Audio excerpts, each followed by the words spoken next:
रात के किसी शांत क्षण में यह सोचकर डर महसूस किया है कि एक दिन उम्र ढल जाएगी, शरीर पहले जैसा साथ नहीं देगा, कदम धीमे पड़ जाएंगे और तब आपके पास कौन होगा? शायद आपने अपने आसपास अनगिनत बार एक वाक्य सुना होगा, बेटा है ना बुढ़ापे का सहारा बन जाएगा। इतनी बार सुना है कि अब यह वाक्य सच से भी बड़ा सच लगने लगा है। लेकिन क्या आपने कभी रुककर खुद से पूछा है कि आखिर यह विश्वास पैदा कैसे हुआ? और उससे भी बड़ा सवाल, क्या यह विश्वास वास्तव में सच है या यह केवल एक ऐसी धारणा है जिसे पीढ़ियों से बिना जांचे परखे आगे बढ़ाया जाता रहा है? जरा अपने जीवन पर नजर डालिए। जब कोई व्यक्ति युवा होता है तब वो भविष्य के लिए योजनाएं बनाता है, घर बनाता है, जमीन खरीदता है, बचत करता है, रिश्ते बनाता है। लेकिन इन सब के बीच उसके मन में एक और अदृश्य निवेश चलता रहता है। वो अपने बच्चों में निवेश करता है। वो सोचता है आज मैं इनके लिए मेहनत कर रहा हूं, कल ये मेरे लिए खड़े होंगे। यहीं से एक बहुत गहरी मनोवैज्ञानिक कहानी शुरू होती है। ध्यान से देखिए, अक्सर माता पिता अपने बच्चों को केवल प्यार नहीं देते, वे उनके भीतर अपना भविष्य भी देखने लगते हैं। बेटे का जन्म होते ही कई लोगों के चेहरे पर जो संतोष दिखाई देता है वो केवल पिता बनने या मां बनने की खुशी नहीं होती, उसके पीछे एक और भावना छिपी होती है, एक सुरक्षा की भावना, एक आश्वासन, एक कल्पना कि अब बुढ़ापा अकेला नहीं होगा। लेकिन जीवन की सबसे बड़ी विडंबना यही है कि जो बातें हमें सबसे ज्यादा निश्चित लगती हैं अक्सर वही सबसे ज्यादा अनिश्चित निकलती हैं। आपने भी ऐसे परिवार देखे होंगे, माता पिता ने अपनी पूरी जिंदगी बेटे के लिए खपा दी, अपनी इच्छाएं छोड़ी, अपने सपनों को रोका, अपनी जरूरतों को पीछे रखा। लेकिन जब उम्र ढली तब वही बेटा हजारों किलोमीटर दूर किसी दूसरे शहर या दूसरे देश में बस गया। अब यहां एक दिलचस्प प्रश्न पैदा होता है, क्या बेटा बदल गया या फिर हमारी अपेक्षा वास्तविकता से बड़ी थी? जरा सोचिए, जब एक छोटा बच्चा चलना सीखता है तो माता पिता उसे स्वतंत्र बनाना चाहते हैं। वो गिरता है, संभलता है, आगे बढ़ता है, वे चाहते हैं कि वो अपने पैरों पर खड़ा हो। लेकिन जैसे जैसे समय बीतता है वही माता पिता अनजाने में उसके जीवन से एक उम्मीद जोड़ लेते हैं, जब हम कमजोर होंगे तब ये हमारे लिए खड़ा होगा। यानी जिस स्वतंत्रता को उन्होंने स्वयं जन्म दिया था, एक दिन उसी स्वतंत्रता से उन्हें डर लगने लगता है। क्यों? क्योंकि मनुष्य का मन बहुत विचित्र है। वो प्रेम और अपेक्षा के बीच का अंतर अक्सर भूल जाता है। जहां प्रेम होता है वहां देने की खुशी होती है, जहां अपेक्षा होती है वहां लौट कर पाने की प्रतीक्षा होती है। और प्रतीक्षा जितनी लंबी होती जाती है दुख की संभावना उतनी ही बढ़ती जाती है। लेकिन ठहरिए, ये चर्चा इतनी सरल नहीं है कि हम कह दें कि अपेक्षा गलत है, क्योंकि हर अपेक्षा के पीछे एक भय छिपा होता है। और बुढ़ापे से जुड़ा सबसे बड़ा भय क्या है? अकेलापन। ध्यान दीजिए, अधिकांश लोग मृत्यु से उतना नहीं डरते जितना अकेले पड़ जाने से डरते हैं। कई वृद्ध लोग कहते हैं कि उन्हें बीमारी का डर नहीं है, उन्हें डर है कि बीमारी के समय पानी का गिलास कौन देगा। उन्हें दर्द का डर नहीं है, उन्हें डर है कि दर्द सुनने वाला कौन होगा। उन्हें चलने में कठिनाई का डर नहीं है, उन्हें डर है कि गिर जाने पर उठाएगा कौन। यहीं से सहारे की पूरी अवधारणा जन्म लेती है और धीरे धीरे समाज ने इस सहारे का चेहरा तय कर दिया। बेटा, लेकिन क्या सचमुच सहारे का कोई लिंग होता है? क्या सहारा केवल रिश्ते से आता है? क्या खून का रिश्ता ही सबसे बड़ा रिश्ता होता है, या फिर जीवन कहीं अधिक जटिल है? कभी कभी एक बेटा घर में रहकर भी बहुत दूर होता है और कभी कभी कोई दूर रहने वाला व्यक्ति दिल से इतना पास होता है कि वो परिवार से भी बड़ा सहारा बन जाता है। ये बात सुनने में असहज लग सकती है, क्योंकि ये उस विश्वास को चुनौती देती है जिसके ऊपर न जाने कितनी पीढ़ियों ने अपनी मानसिक सुरक्षा खड़ी की। लेकिन जीवन को समझने का पहला कदम यही है कि हम उन बातों पर प्रश्न करें जिन्हें हमने बिना सोचे स्वीकार कर लिया है। एक वृद्ध व्यक्ति की कहानी है।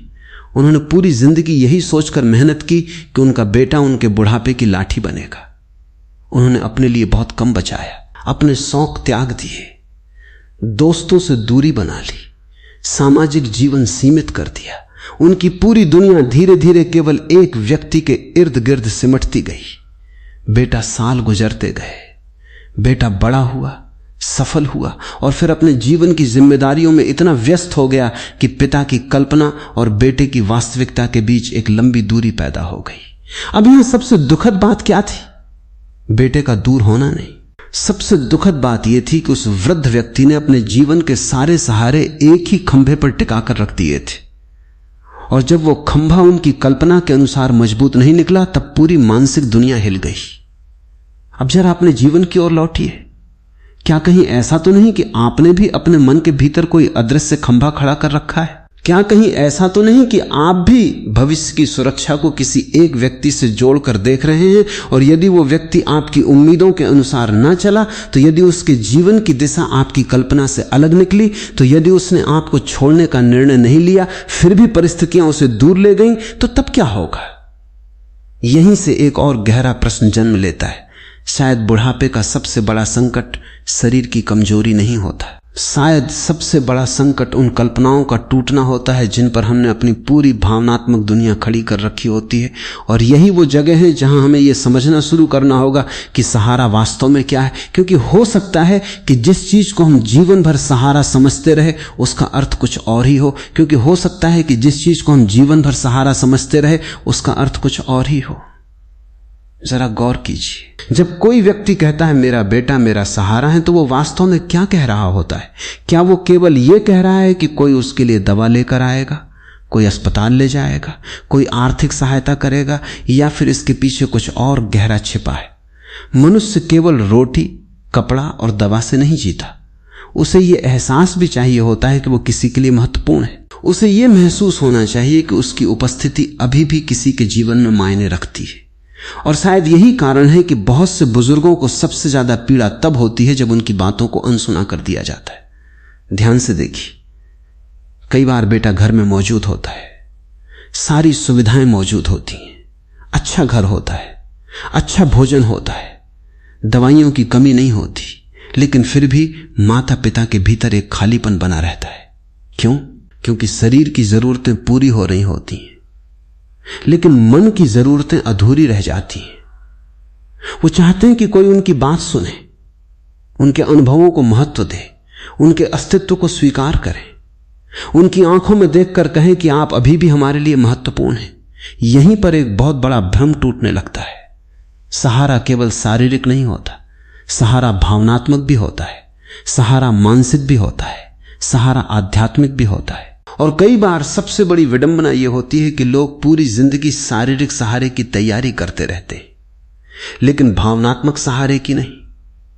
उन्होंने बैंक बैलेंस बनाया, मकान बनाया, जमीन बनाई, लेकिन ऐसे रिश्ते नहीं बनाए जिनमें आत्मीयता जीवित रहे। उन्होंने बच्चों का भविष्य बनाया, लेकिन अपना वर्तमान जीना भूल गए। उन्होंने परिवार को समय दिया, लेकिन स्वयं को जानने का समय नहीं दिया। और फिर जब उम्र ढलती है तब अचानक उन्हें महसूस होता है कि उनके पास लोग तो हैं, लेकिन भीतर एक अजीब अकेलापन भी है। क्या आपने कभी सोचा है कि ऐसा क्यों होता है? क्योंकि अकेलापन लोगों की कमी से नहीं आता। अकेलापन अक्सर स्वयं से दूरी के कारण पैदा होता है।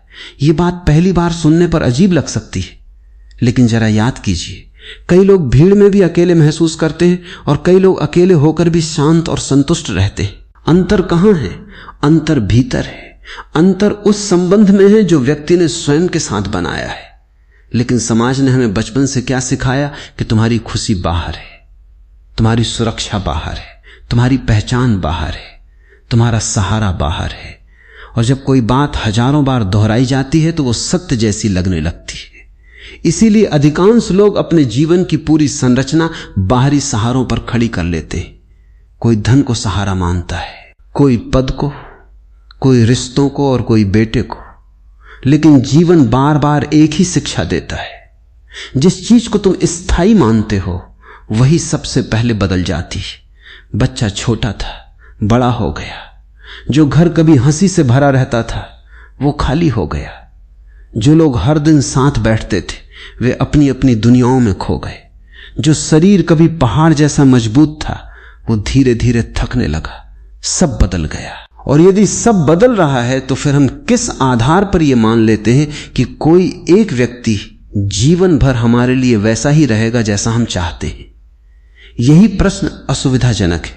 यही प्रश्न बेचैन करता है, क्योंकि यह हमारी सबसे पुरानी मान्यताओं को छूता है।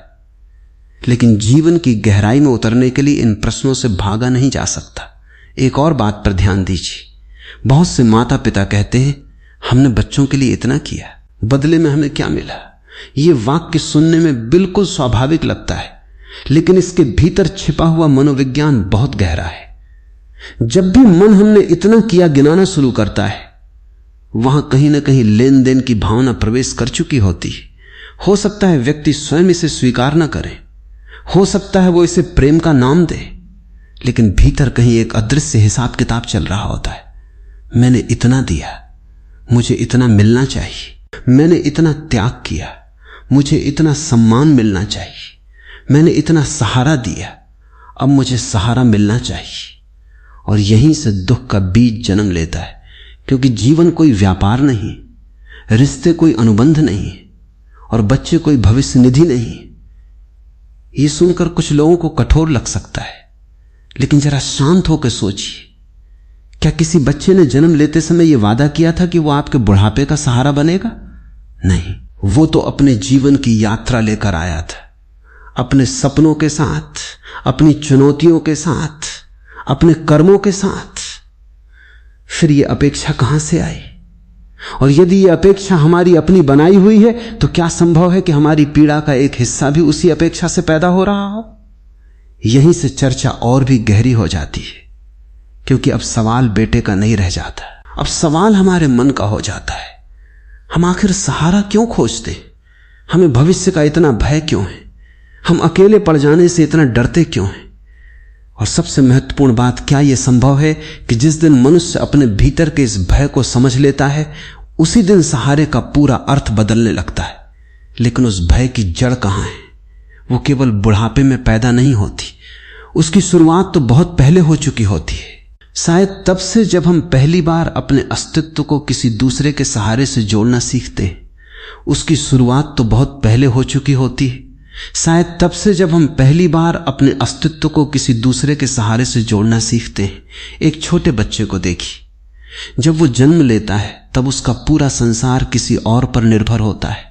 उसे भूख लगे तो कोई और खिलाता है, उसे डर लगे तो कोई और संभालता है, उसे चलना हो तो कोई उंगली पकड़ाता है।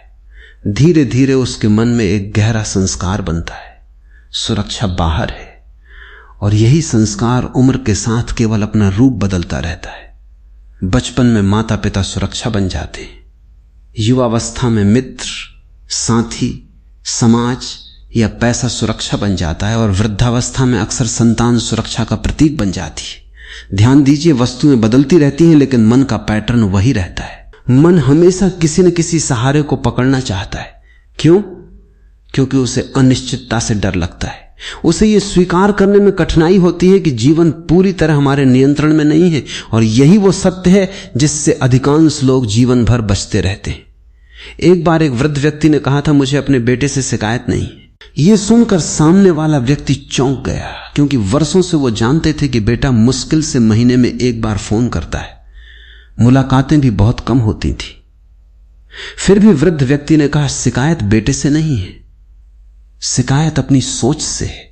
यह बहुत असामान्य उत्तर था। उन्होंने आगे कहा, मैंने अपने मन में एक तस्वीर बना ली थी। मुझे लगता था कि एक दिन मेरा बेटा मेरे पास बैठेगा, मेरी बातें सुनेगा, मेरे साथ समय बिताएगा, लेकिन वो तस्वीर मेरी थी, उसकी नहीं। अब जरा रुक कर इस बात को महसूस कीजिए। जीवन में हमारा अधिकांश दुख वास्तविकता से नहीं, बल्कि उस कल्पना से पैदा होता है जिसे हम वास्तविकता मान बैठे होते हैं। हम लोगों को नहीं देखते, हम उनके बारे में बनाई हुई अपनी तस्वीरों को देखते। हम बच्चों को नहीं देखते, हम अपने सपनों का विस्तार देखते।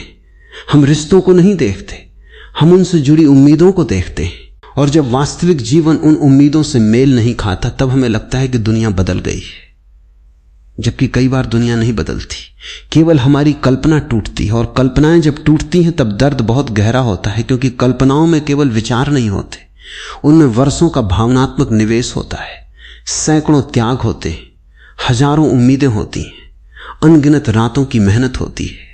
इसलिए जब कोई माता पिता कहते हैं कि उन्हें बेटे से दुख मिला है, तो कई बार दुख केवल बेटे के व्यवहार से नहीं आता, दुख उस कहानी के टूटने से आता है जो उन्होंने वर्षों तक अपने भीतर संजो कर रखी थी। अब यहां एक और महत्वपूर्ण बात समझनी होगी, क्या हर बेटा अपने माता पिता का सहारा नहीं बनता? नहीं, ऐसा कहना भी गलत होगा। दुनिया में अनगिनत बेटे हैं जो अपने माता पिता के लिए सब कुछ करते हैं, उनकी सेवा करते हैं, उनकी देखभाल करते हैं, उनकी खुशी का ध्यान रखते हैं।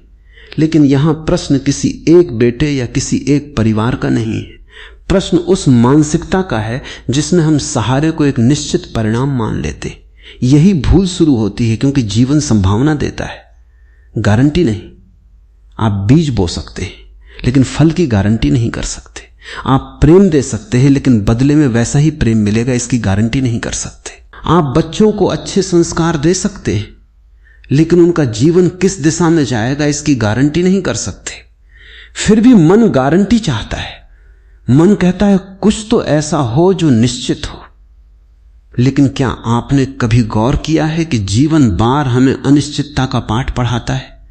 किसी का व्यवसाय अचानक बदल जाता है, किसी का स्वास्थ्य अचानक बदल जाता है, किसी का रिश्ता अचानक बदल जाता है, किसी का पूरा जीवन कुछ वर्षों में वैसा नहीं रहता जैसा पहले था। फिर भी हम एक बात को लेकर निश्चित रहना चाहते हैं कि हमारा भविष्य वैसा ही होगा जैसा हमने सोचा है। यही संघर्ष पैदा होता है और यही संघर्ष वृद्धावस्था में सबसे अधिक दिखाई देता है, क्योंकि उस समय मनुष्य के पास समय बहुत होता है, सोचने के लिए समय, याद करने के लिए समय, तुलना करने के लिए समय और कभी कभी पछताने के लिए भी समय। वो बैठकर अपने जीवन को देखता है और फिर एक प्रश्न धीरे धीरे उसके भीतर उठने लगता है, क्या मैंने सचमुच जीवन जिया था या मैं केवल भविष्य के सहारे की तैयारी करता रहा? यह प्रश्न साधारण नहीं है, क्योंकि बहुत से लोग अपना पूरा वर्तमान उस भविष्य के लिए बलिदान कर देते हैं जो कभी उनके अनुसार आता ही नहीं। उन्होंने यात्रा नहीं की क्योंकि बच्चों के लिए बचत करनी थी। उन्होंने अपने शौक छोड़ दिए क्योंकि बच्चों की पढ़ाई जरूरी थी। उन्होंने मित्रों से दूरी बना ली क्योंकि परिवार ही सब कुछ था। उन्होंने स्वयं को भुला दिया क्योंकि उन्हें लगा कि एक दिन बच्चे ही उनकी दुनिया होंगे। लेकिन जब वो दिन आता है तब उन्हें पता चलता है कि बच्चों की भी अपनी दुनिया है, अपने संघर्ष है, अपनी जिम्मेदारियां हैं, अपनी दौड़ है। और तब पहली बार उन्हें अपने भीतर एक खाली कमरा दिखाई देता है, एक ऐसा कमरा जिसे उन्होंने वर्षों से खोला ही नहीं था। वो कमरा उनका अपना था, उनकी अपनी पहचान का, उनकी अपनी चेतना का, उनकी अपनी आंतरिक शक्ति का। और शायद सबसे बड़ा प्रश्न यही है, यदि किसी व्यक्ति ने पूरी जिंदगी अपने भीतर के उस कमरे को बंद रखा हो, यदि उसने स्वयं से रिश्ता बनाने के बजाय केवल बाहरी रिश्तों पर भरोसा किया हो, तो क्या केवल बेटा, बेटी, परिवार या कोई भी दूसरा व्यक्ति उस खालीपन को भर सकता है? या फिर उस खालीपन की प्रकृति ही कुछ और है? और उसे समझे बिना हम सहारे की पूरी चर्चा को कभी समझ ही नहीं सकते, और उसे समझे बिना हम सहारे की पूरी चर्चा को कभी समझ ही नहीं सकते। जरा एक दृश्य की कल्पना कीजिए। एक वृद्ध व्यक्ति अपने घर की बालकनी में बैठा है, सामने सड़क पर लोगों की भीड़ है, गाड़ियां आ जा रही हैं, दुनिया अपनी गति से चल रही है, लेकिन उसके भीतर समय जैसे धीमा पड़ गया है। वो बार बार फोन की ओर देखता है, शायद बेटे का फोन आए, शायद कोई संदेश आए, शायद कोई पूछे कि आप कैसे हैं। और जब घंटों बीत जाते हैं तब उसके भीतर एक अजीब सी चुप्पी उतरने लगती है। अब यहां एक बात बहुत ध्यान देने की है, दर्द केवल फोन न आने का नहीं है, दर्द उस एहसास का है कि शायद अब मैं किसी की प्राथमिकता नहीं हूं। और मनुष्य के लिए यह एहसास बहुत भारी होता है, क्योंकि पूरी जिंदगी उसने स्वयं को किसी न किसी भूमिका में देखा होता है, किसी का पिता, किसी का पति, किसी का कमाने वाला, किसी का मार्गदर्शक, किसी का संरक्षक। लेकिन जैसे जैसे उम्र बढ़ती है ये भूमिकाएं धीरे धीरे कम होने लगती हैं, और तब पहली बार व्यक्ति का सामना स्वयं से होता है। अब वो कौन है? यदि उससे उसकी भूमिका छीन ली जाए, तो यदि उससे उसकी पहचान छीन ली जाए, तो यदि उससे उसका महत्व छीन लिया जाए, तो क्या बचता है? यहीं से आध्यात्मिक यात्रा का वास्तविक द्वार खुलता है। लेकिन अधिकांश लोग उस द्वार तक पहुंचकर वापस लौट जाते हैं, क्योंकि उन्होंने पूरी जिंदगी बाहर की दुनिया को समझने में बिताई होती है, भीतर की दुनिया को नहीं। उन्होंने लोगों को पढ़ा होता है, स्वयं को नहीं। उन्होंने रिश्तों को संभाला होता है, अपने मन को नहीं। और यही कारण है कि वृद्धावस्था कई लोगों के लिए केवल उम्र का पड़ाव नहीं बनती, वो एक दर्पण बन जाती है। एक ऐसा दर्पण जिसमें व्यक्ति पहली बार अपनी पूरी जिंदगी को साफ साफ देखता है। वो देखता है कि उसने कहां प्रेम किया था और कहां अपेक्षा पाल ली थी। वो देखता है कि कहां त्याग था और कहां छिपा हुआ सौदा था। वो देखता है कि कहां स्नेह था और कहां भविष्य की सुरक्षा पाने की इच्छा थी। और यह देखना आसान नहीं होता, क्योंकि मन स्वयं के बारे में सच सुनना पसंद नहीं करता। मन हमेशा यह मानना चाहता है कि गलती बाहर है। बेटा बदल गया, समाज बदल गया, समय बदल गया, नई पीढ़ी बदल गई, लेकिन कभी कभी जीवन धीरे से पूछता है, क्या केवल वही बदले हैं या कुछ भ्रम भी टूटे? यही प्रश्न भीतर बेचैनी पैदा करता है, क्योंकि यदि समस्या केवल बाहर होती तो समाधान भी बाहर मिल जाता। लेकिन यदि समस्या का एक हिस्सा भीतर है तो फिर यात्रा की दिशा बदलनी पड़ती है, और यही वो मोड़ है जहां बहुत कम लोग पहुंच पाते हैं। आपने देखा होगा, दो बुजुर्ग एक जैसी परिस्थितियों में रहते हैं। दोनों के बेटे दूर हैं, दोनों अकेले हैं, दोनों की उम्र लगभग समान है, लेकिन एक व्यक्ति दुख में डूबा रहता है, दूसरा शांत रहता है। ऐसा क्यों? क्या परिस्थितियां अलग हैं? नहीं, अक्सर अंतर परिस्थितियों में नहीं होता है, अंतर उनके भीतर होता है। एक ने अपने सुख का केंद्र किसी और को बना रखा था, दूसरे ने धीरे धीरे अपने भीतर एक ऐसा आधार विकसित कर लिया था जो किसी व्यक्ति की उपस्थिति या अनुपस्थिति पर निर्भर नहीं था। यही एक बहुत गहरी बात छिपी है। शायद सहारा कोई व्यक्ति नहीं होता, शायद व्यक्ति केवल सहारे का माध्यम हो सकता है, और जब हम माध्यम को ही सहारा समझ बैठते हैं तब भ्रम पैदा होता है। इसे एक और तरीके से समझिए। मान लीजिए किसी व्यक्ति के हाथ में एक लाठी है, वो उसे पकड़कर चलता है। लाठी उपयोगी है, महत्वपूर्ण है, सहायक है, लेकिन यदि वो ये मान बैठे कि उसकी पूरी शक्ति उसी लाठी में है, तब क्या होगा? एक दिन लाठी टूटेगी और वो स्वयं को असहाय महसूस करेगा, जबकि वास्तविक शक्ति उसके पैरों में थी, लाठी केवल सहायक थी। ठीक यही बात रिश्तों पर भी लागू होती। बेटा महत्वपूर्ण हो सकता है, बहुत बड़ा सहारा हो सकता है, आशीर्वाद हो सकता है, लेकिन यदि किसी व्यक्ति ने अपनी पूरी मानसिक शक्ति, अपनी पूरी भावनात्मक स्थिरता और अपने पूरे जीवन का अर्थ केवल उसी पर टिका दिया हो, तब खतरा शुरू हो जाता है। क्योंकि जीवन में कोई भी व्यक्ति स्थायी नहीं, न बेटा, न बेटी, न मित्र, न जीवन साथी, न स्वयं ये शरीर। ये सुनकर मन घबरा सकता है, क्योंकि मन स्थायित्व चाहता है। लेकिन आध्यात्मिक दृष्टि से देखा जाए तो जीवन का सबसे बड़ा सत्य परिवर्तन ही है। जो आज है वो कल बदल जाएगा, जो पास है वो दूर जा सकता है, जो दूर है वो पास आ सकता है, जो निश्चित लगता है वो अनिश्चित हो सकता है, और जो असंभव लगता है वो अचानक संभव हो सकता है। फिर प्रश्न उठता है, यदि सब बदल रहा है तो ऐसा क्या है जिस पर भरोसा किया जा सके? ऐसा क्या है जो उम्र के साथ कमजोर नहीं पड़ता? ऐसा क्या है जो बेटे के दूर जाने से टूटता नहीं? ऐसा क्या है जो परिस्थितियों के बदलने से समाप्त नहीं होता? यही वो प्रश्न है जिसे अधिकांश लोग पूछते ही नहीं। वे पूरी जिंदगी सहारे खोजते रहते हैं, लेकिन ये नहीं पूछते कि सहारे की जरूरत आखिर इतनी तीव्र क्यों? क्या ये केवल शरीर की कमजोरी के कारण है, या इसके पीछे कोई और गहरी प्यास छिपी हुई है? एक ऐसी प्यास जिसे हम रिश्तों, अपेक्षाओं और भविष्य की योजनाओं से भरने की कोशिश करते रहते हैं, लेकिन जो बार बार अधूरी रह जाती है। और जब तक उस प्यास की प्रकृति को समझा नहीं जाता, तब तक व्यक्ति चाहे 10 बेटों से घिरा हो या बिल्कुल अकेला हो, उसके भीतर का खालीपन समाप्त नहीं होता, क्योंकि उस खालीपन का संबंध लोगों की संख्या से नहीं बल्कि चेतना की अवस्था से होता है। और यहीं से हमें उस मूल प्रश्न के और करीब जाना होगा, जिसे सुनते ही बहुत से लोग असहज हो जाते हैं। क्या सच में हमें बेटे का सहारा चाहिए होता है, या हमें किसी और चीज की तलाश होती है जिसे हम जीवन भर बेटे के नाम से पुकारते रहते हैं, या हमें किसी और चीज की तलाश होती है जिसे हम जीवन भर बेटे के नाम से पुकारते रहते हैं? ये प्रश्न जितना सरल सुनाई देता है उतना है नहीं, क्योंकि यदि आप इसके भीतर उतरना शुरू करेंगे तो पाएंगे कि बात केवल बेटे की नहीं है। बात उस खालीपन की है जिसे मनुष्य जन्म से लेकर मृत्यु तक भरने की कोशिश करता रहता है, कभी धन से, कभी प्रसिद्धि से, कभी रिश्तों से, कभी बच्चों से, और कभी धर्म के नाम पर भी। लेकिन क्या आपने ध्यान दिया है कि जिस व्यक्ति के पास बहुत धन होता है वो भी असुरक्षित हो सकता है, जिसके पास बड़ा परिवार होता है वो भी अकेला महसूस कर सकता है, जिसके कई बच्चे होते हैं वो भी उपेक्षित महसूस कर सकता है। ऐसा क्यों? क्योंकि समस्या बाहर की वस्तुओं की कमी नहीं है, समस्या भीतर की उस भूख की है जिसका नाम हम ठीक से जानते ही नहीं। एक वृद्ध महिला ने एक बार कहा था, मेरे 3 बेटे हैं लेकिन फिर भी मैं अकेली हूं।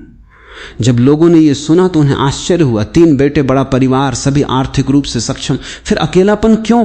कुछ देर बाद उन्होंने जो बात कही वो बहुत गहरी थी। उन्होंने कहा, मुझे उनकी जरूरत नहीं है, मुझे केवल यह महसूस करना है कि मैं उनके जीवन में बोझ नहीं हूं। देखिए, यहां दर्द का कारण सहायता की कमी नहीं था, दर्द का कारण महत्व खोने का भय था। और यह भय केवल वृद्धावस्था का नहीं है, यह भय तो युवा अवस्था में भी मौजूद रहता है, बस उसका रूप अलग होता है। एक युवा चाहता है कि लोग उसे स्वीकार करें, एक वयस्क चाहता है कि लोग उसका सम्मान करें, एक वृद्ध चाहता है कि लोग उसे भूले नहीं, लेकिन मूल इच्छा एक ही रहती है, मैं महत्वपूर्ण हूं, मेरा अस्तित्व माने रखता है। और जब यह भावना कमजोर पड़ती है तब मन बेचैन होने लगता है। अब जरा गहराई से सोचिए, यदि किसी व्यक्ति का पूरा आत्ममूल्य इस बात पर टिका हो कि दूसरे उसके बारे में क्या सोचते हैं, तो उसका जीवन कैसा होगा? वो हमेशा डर में रहेगा, कभी उपेक्षा का डर, कभी अस्वीकृति का डर, कभी अकेले रह जाने का डर, कभी भुला दिए जाने का डर। और यही डर धीरे धीरे उसे किसी सहारे की तलाश में धकेलता है। वो कहता है, मेरा बेटा है इसलिए मैं सुरक्षित हूं। लेकिन क्या सुरक्षा वास्तव में वहां है? मान लीजिए बेटा हर दिन फोन करता है, हर महीने मिलने आता है, हर जरूरत पूरी करता है, फिर भी क्या यह गारंटी है कि मन पूरी तरह निश्चिंत हो जाएगा? नहीं, क्योंकि मन का स्वभाव ही कुछ और है जिसे वो पा लेता है। उसके खो जाने का डर शुरू हो जाता है। यही कारण है कि बाहरी सहारे कभी पूर्ण शांति नहीं दे पाते। वे सुविधा दे सकते, सुरक्षा का अनुभव दे सकते, सहयोग दे सकते, लेकिन भीतर की अंतिम शांति नहीं दे सकते।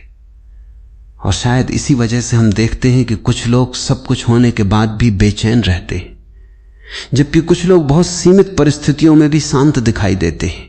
एक गांव में रहने वाले वृद्ध किसान को लोग अक्सर देखते थे। उनका बेटा शहर में रहता था, महीनों तक मुलाकात नहीं होती थी, फोन भी कम आता था, फिर भी उनके चेहरे पर एक अजीब स्थिरता रहती थी। एक दिन किसी ने उनसे पूछा, आपको अकेलापन नहीं लगता? उन्होंने मुस्कुराकर कहा, अकेलापन तब लगता है जब आदमी खुद से दूर हो जाए। सुनने में यह एक साधारण वाक्य लगता है, लेकिन यदि इसे समझ लिया जाए तो पूरी दृष्टि बदल सकती है। क्योंकि अधिकांश लोग स्वयं से भागते रहते, जब तक परिवार है वे परिवार में खोए रहते, जब तक काम है काम में खोए रहते, जब तक जिम्मेदारियां हैं जिम्मेदारियों में खोए रहते। लेकिन जब उम्र बढ़ती है और ये सब धीरे धीरे कम होने लगता है, तब पहली बार उन्हें अपने भीतर की आवाज सुनाई देने लगती है। और अक्सर वही आवाज उन्हें असहज कर देती है, क्योंकि वो पूछती है, तुमने पूरी जिंदगी सबको जाना, क्या कभी स्वयं को भी जाना? तुमने सबके लिए समय निकाला? क्या कभी अपने भीतर उतरने का समय निकाला? तुमने बच्चों का भविष्य बनाया? क्या अपना आंतरिक आधार भी बनाया? और यहीं बहुत से लोग मौन हो जाते, क्योंकि वे महसूस करते हैं कि उन्होंने जीवन की एक महत्वपूर्ण दिशा को कभी देखा ही नहीं। उन्होंने ये मान लिया था कि रिश्ते ही पर्याप्त थे, परिवार ही पर्याप्त है, बेटा ही पर्याप्त है। लेकिन अब धीरे धीरे उन्हें दिखने लगता है कि जीवन उनसे कुछ और भी मांग रहा था, कुछ ऐसा जो धन से नहीं मिलता, कुछ ऐसा जो रिश्तों से भी बड़ा है, कुछ ऐसा जो व्यक्ति को भीतर से मजबूत बनाता है। ऐसी मजबूती जो बेटे के पास होने पर अहंकार न बनने दे और बेटे के दूर होने पर टूटने न दे। लेकिन यह आंतरिक मजबूती पैदा कैसे होती है? क्या यह केवल उम्र के साथ आ जाती है? क्या यह धार्मिक अनुष्ठानों से आती है? क्या यह ज्ञान की किताबें पढ़ लेने से आती है?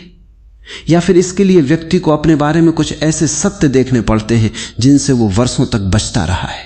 यहीं से चर्चा एक और गहरे स्तर में प्रवेश करती है, क्योंकि अब प्रश्न यह नहीं रह जाता कि बेटा सहारा बनेगा या नहीं।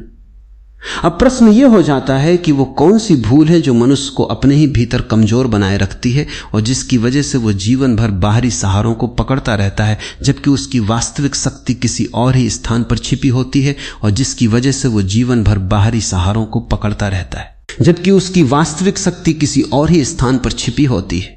अब शायद हम उस प्रश्न के सामने खड़े हैं जिससे ये पूरी यात्रा शुरू हुई थी। क्या बेटे ही बुढ़ापे का सहारा होते? यदि इस प्रश्न का उत्तर केवल हां या नहीं में दिया जाए तो हम जीवन की गहराई को खो देंगे। सत्य इससे कहीं अधिक सूक्ष्म है। बेटा सहारा बन सकता है, बेटी भी सहारा बन सकती है, मित्र सहारा बन सकते हैं, जीवन साथी सहारा बन सकता है, समाज भी सहारा बन सकता है, लेकिन इनमें से कोई भी ऐसा सहारा नहीं है जिसे जीवन ने स्थायी होने की गारंटी दी हो। यही वो सत्य है जिसे स्वीकार करने में मन को सबसे अधिक कठिनाई होती है। हम चाहते हैं कि कोई व्यक्ति हमेशा हमारे अनुसार रहे, हमारी जरूरतों को समझिए, हमारी अपेक्षाओं को पूरा करे, हमारे अकेलेपन को भर दे। लेकिन कोई भी मनुष्य किसी दूसरे मनुष्य के भीतर की रिक्तता को पूरी तरह नहीं भर सकता, क्योंकि वो रिक्तता मूल रूप से रिश्तों की नहीं, चेतना की होती है। यही जीवन का एक बड़ा भ्रम टूटता है। हम सोचते हैं कि हमें सहारे की आवश्यकता है, लेकिन वास्तव में हमें भीतर स्थिर होने की आवश्यकता है। जब भीतर स्थिरता नहीं होती तब व्यक्ति 100 लोगों के बीच भी असुरक्षित रहता है, और जब भीतर स्थिरता आ जाती है तब सीमित साधनों में भी वो गरिमा और शांति के साथ जी सकता है। इसका अर्थ यह नहीं कि परिवार महत्वहीन है, इसका अर्थ यह नहीं कि बच्चों से प्रेम न किया जाए या उनसे कोई संबंध न रखा जाए, बिल्कुल नहीं। प्रेम जीवन की सबसे सुंदर शक्तियों में से एक है, लेकिन प्रेम और निर्भरता में अंतर है। प्रेम मुक्त करता है, निर्भरता बांधती है। प्रेम देता है, निर्भरता हिसाब रखती है। प्रेम आशीर्वाद बनता है, निर्भरता अपेक्षा बन जाती है। और जहां अपेक्षा बहुत गहरी हो जाती है वहां दुख का जन्म लगभग निश्चित हो जाता है। इसलिए शायद बुद्धिमानी यह नहीं कि हम अपने बच्चों से उम्मीद करना छोड़ दें, बुद्धिमानी यह है कि हम अपनी पूरी जिंदगी का भार केवल उन्हीं पर ना रख दें। उन्हें प्रेम दें, संस्कार दें, सम्मान दें, लेकिन साथ ही अपने भीतर भी एक ऐसा आधार बनाएं जो किसी व्यक्ति की उपस्थिति पर निर्भर ना हो। मित्रता बनाए रखें, समाज से जुड़े रहें, अपने शौक जीवित रखें, सीखना बंद ना करें, अपने शरीर का ध्यान रखें और सबसे महत्वपूर्ण स्वयं के साथ संबंध बनाना सीखें। क्योंकि अंततः बुढ़ापे का सबसे बड़ा सहारा केवल वो व्यक्ति नहीं होता जो आपके पास बैठा है। सबसे बड़ा सहारा वो मन होता है जिसने जीवन को समझ लिया है। वो चेतना होती है जिसने स्वीकार कर लिया है कि परिवर्तन जीवन का नियम है। वो हृदय होता है जिसने प्रेम करना सीखा है लेकिन पकड़ कर रखना नहीं। वो दृष्टि होती है जो बच्चों को अपनी संपत्ति नहीं बल्कि जीवन के यात्री के रूप में देखती है, और तब एक अद्भुत परिवर्तन होता है। बेटा पास हो तो कृतज्ञता होती, दूर हो तो शिकायत नहीं होती, मदद मिले तो आनंद होता है, न मिले तो आत्मसम्मान बना रहता है।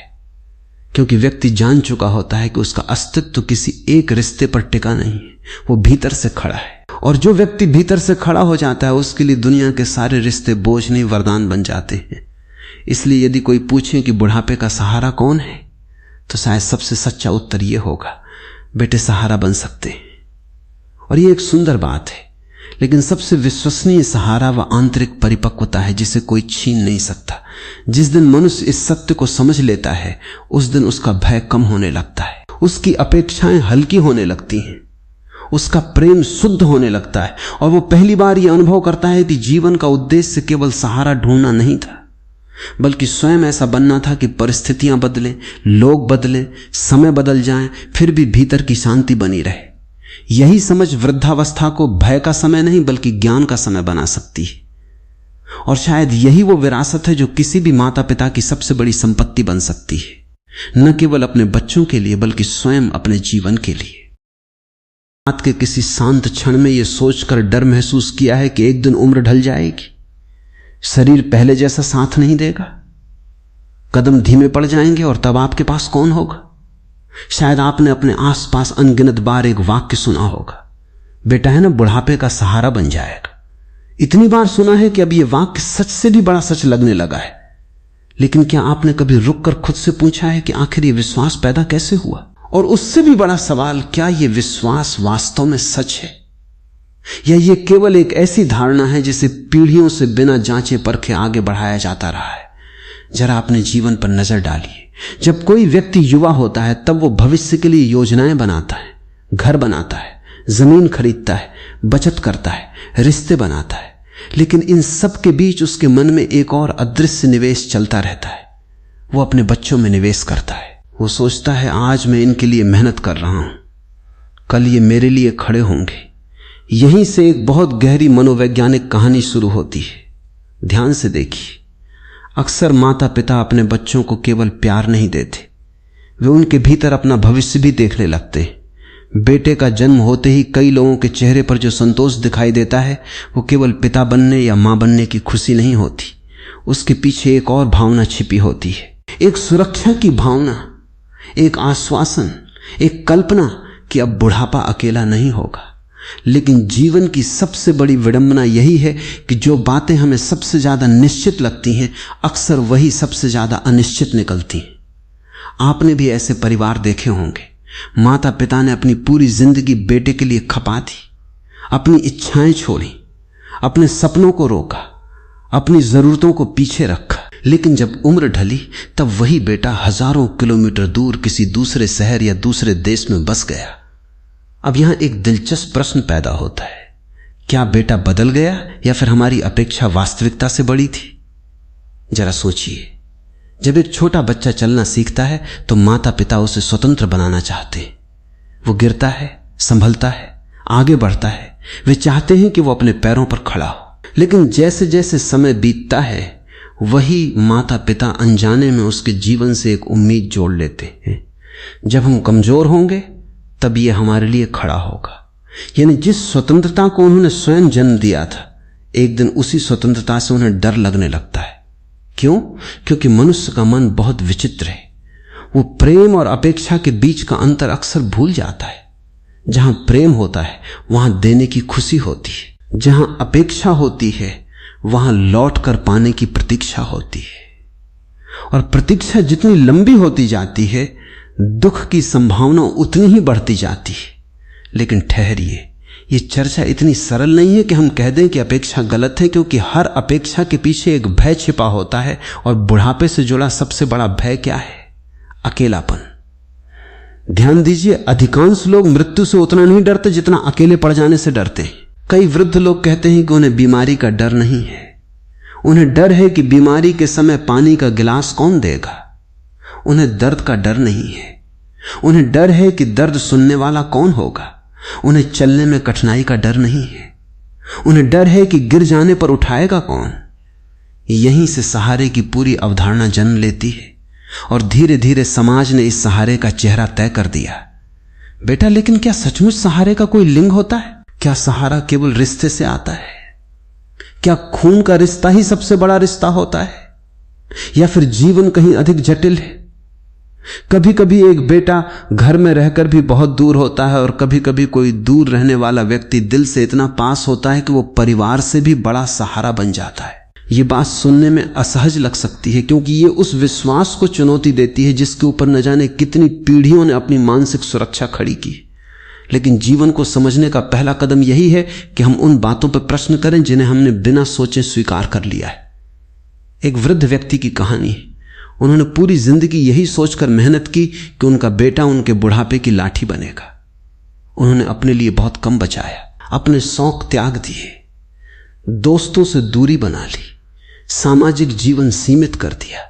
उनकी पूरी दुनिया धीरे धीरे केवल एक व्यक्ति के इर्द गिर्द सिमटती गई। बेटा साल गुजरते गए, बेटा बड़ा हुआ, सफल हुआ और फिर अपने जीवन की जिम्मेदारियों में इतना व्यस्त हो गया कि पिता की कल्पना और बेटे की वास्तविकता के बीच एक लंबी दूरी पैदा हो गई। अब यहां सबसे दुखद बात क्या थी? बेटे का दूर होना नहीं, सबसे दुखद बात यह थी कि उस वृद्ध व्यक्ति ने अपने जीवन के सारे सहारे एक ही खंभे पर टिकाकर रख दिए थे, और जब वो खंभा उनकी कल्पना के अनुसार मजबूत नहीं निकला तब पूरी मानसिक दुनिया हिल गई। अब जरा अपने जीवन की ओर लौटिए। क्या कहीं ऐसा तो नहीं कि आपने भी अपने मन के भीतर कोई अदृश्य खंभा खड़ा कर रखा है? क्या कहीं ऐसा तो नहीं कि आप भी भविष्य की सुरक्षा को किसी एक व्यक्ति से जोड़कर देख रहे हैं, और यदि वो व्यक्ति आपकी उम्मीदों के अनुसार ना चला, तो यदि उसके जीवन की दिशा आपकी कल्पना से अलग निकली, तो यदि उसने आपको छोड़ने का निर्णय नहीं लिया, फिर भी परिस्थितियां उसे दूर ले गईं, तो तब क्या होगा? यहीं से एक और गहरा प्रश्न जन्म लेता है। शायद बुढ़ापे का सबसे बड़ा संकट शरीर की कमजोरी नहीं होता, शायद सबसे बड़ा संकट उन कल्पनाओं का टूटना होता है जिन पर हमने अपनी पूरी भावनात्मक दुनिया खड़ी कर रखी होती है। और यही वो जगह है जहां हमें यह समझना शुरू करना होगा कि सहारा वास्तव में क्या है। क्योंकि हो सकता है कि जिस चीज को हम जीवन भर सहारा समझते रहे उसका अर्थ कुछ और ही हो, क्योंकि हो सकता है कि जिस चीज को हम जीवन भर सहारा समझते रहे उसका अर्थ कुछ और ही हो। जरा गौर कीजिए। जब कोई व्यक्ति कहता है मेरा बेटा मेरा सहारा है, तो वो वास्तव में क्या कह रहा होता है? क्या वो केवल ये कह रहा है कि कोई उसके लिए दवा लेकर आएगा, कोई अस्पताल ले जाएगा, कोई आर्थिक सहायता करेगा, या फिर इसके पीछे कुछ और गहरा छिपा है? मनुष्य केवल रोटी, कपड़ा और दवा से नहीं जीता। उसे ये एहसास भी चाहिए होता है कि वो किसी के लिए महत्वपूर्ण है। उसे ये महसूस होना चाहिए कि उसकी उपस्थिति अभी भी किसी के जीवन में मायने रखती है।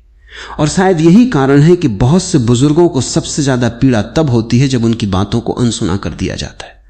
ध्यान से देखिए, कई बार बेटा घर में मौजूद होता है, सारी सुविधाएं मौजूद होती हैं, अच्छा घर होता है, अच्छा भोजन होता है, दवाइयों की कमी नहीं होती, लेकिन फिर भी माता पिता के भीतर एक खालीपन बना रहता है। क्यों?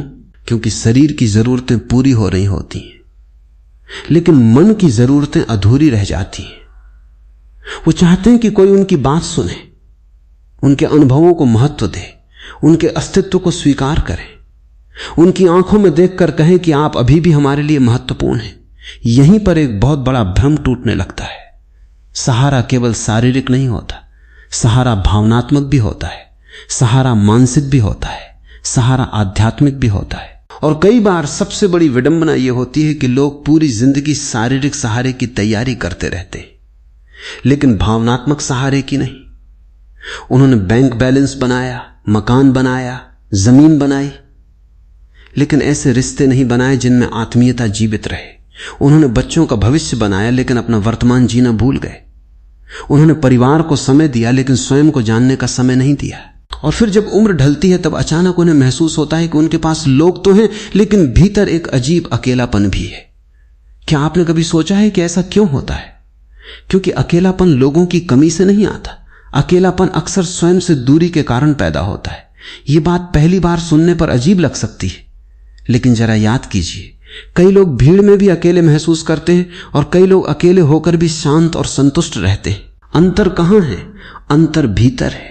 अंतर उस संबंध में है जो व्यक्ति ने स्वयं के साथ बनाया है। लेकिन समाज ने हमें बचपन से क्या सिखाया कि तुम्हारी खुशी बाहर है, तुम्हारी सुरक्षा बाहर है, तुम्हारी पहचान बाहर है, तुम्हारा सहारा बाहर है। और जब कोई बात हजारों बार दोहराई जाती है तो वो सत्य जैसी लगने लगती है।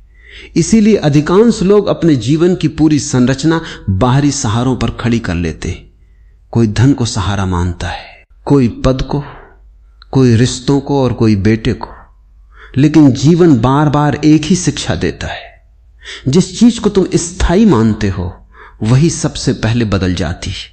बच्चा छोटा था, बड़ा हो गया। जो घर कभी हंसी से भरा रहता था वो खाली हो गया। जो लोग हर दिन साथ बैठते थे वे अपनी अपनी दुनियाओं में खो गए।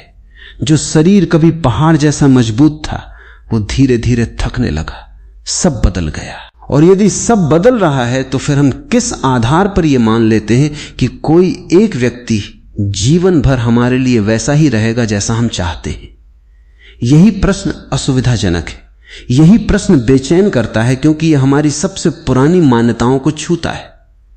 लेकिन जीवन की गहराई में उतरने के लिए इन प्रश्नों से भागा नहीं जा सकता। एक और बात पर ध्यान दीजिए।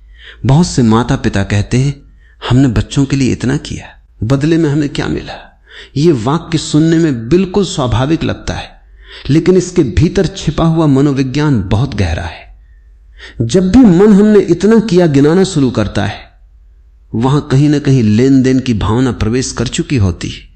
हो सकता है व्यक्ति स्वयं इसे स्वीकार न करे, हो सकता है वो इसे प्रेम का नाम दे, लेकिन भीतर कहीं एक अदृश्य हिसाब किताब चल रहा होता है।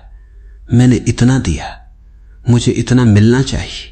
मैंने इतना त्याग किया, मुझे इतना सम्मान मिलना चाहिए। मैंने इतना सहारा दिया, अब मुझे सहारा मिलना चाहिए। और यहीं से दुख का बीज जन्म लेता है, क्योंकि जीवन कोई व्यापार नहीं, रिश्ते कोई अनुबंध नहीं, और बच्चे कोई भविष्य निधि नहीं। यह सुनकर कुछ लोगों को कठोर लग सकता है, लेकिन जरा शांत होकर सोचिए। क्या किसी बच्चे ने जन्म लेते समय यह वादा किया था कि वो आपके बुढ़ापे का सहारा बनेगा? नहीं, वो तो अपने जीवन की यात्रा लेकर आया था, अपने सपनों के साथ, अपनी चुनौतियों के साथ, अपने कर्मों के साथ। फिर ये अपेक्षा कहां से आई? और यदि ये अपेक्षा हमारी अपनी बनाई हुई है तो क्या संभव है कि हमारी पीड़ा का एक हिस्सा भी उसी अपेक्षा से पैदा हो रहा हो?